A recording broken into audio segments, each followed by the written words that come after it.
As coronavirus cases continue to spike across the country, developing treatments and developing a vaccine remains a top priority. Now, scientists say that the antibodies that remain in people who have recovered from this virus may be critical in learning how to defeat it, but time is of the essence. A new Chinese study out this week showed that those antibodies faded away after just 2 months in more than 90% of the participants.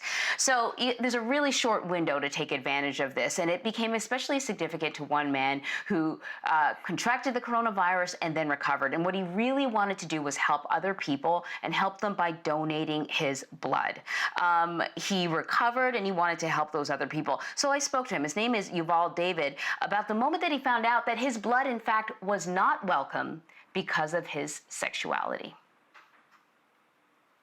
Show up at the blood bank and you hear what? There wasn't a box for me to check. You know, we're talking about the census now, right?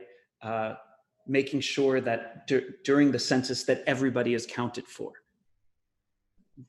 The questionnaires, the computer system, and the staff who I encountered were still only educated for the policies, excuse me, the policies that were there since 2014 and 2015. In April, the policy changed. The policies of the FDA and the AABB, which is the American Association of Blood Banks, changed to say, okay, we're now going to let gay and bi men and trans women and women who have sex with men who have sex with men, we're going to change this policy to allow them to donate blood if and only if they have abstained from sex for 3 months. So all of a sudden, my Facebook and social media was filling up with messages from other advocates and activists saying, hooray, the policy's changed. And I said, wait a second, people, look at the fine print. My blood is still not accepted, even though I'm a married man, even though I do routine physicals and I don't do drugs and I'm super into health and nutrition and fitness and I have all of my medical records, but my blood is discriminated against. I'm being discriminated against for what's inside of my body.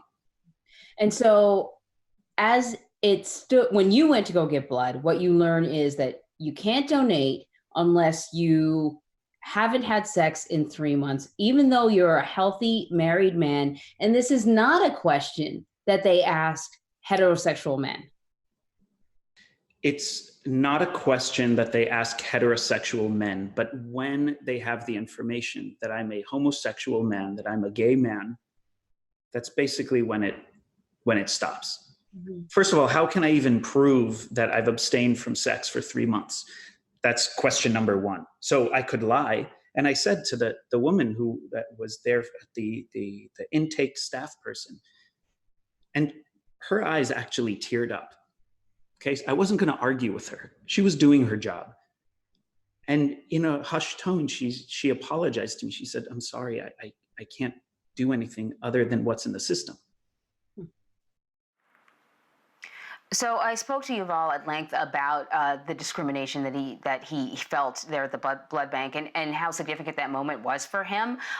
You can listen to the rest of that interview at cbsnews.com. It is truly, truly fascinating. But, you know, like we pointed out, Vlad, this is a question that straight people are not asked at all. When was the last time you had sex? He's been married for a number of years. He's a very, very healthy person, health-conscious person, and he was flabbergasted.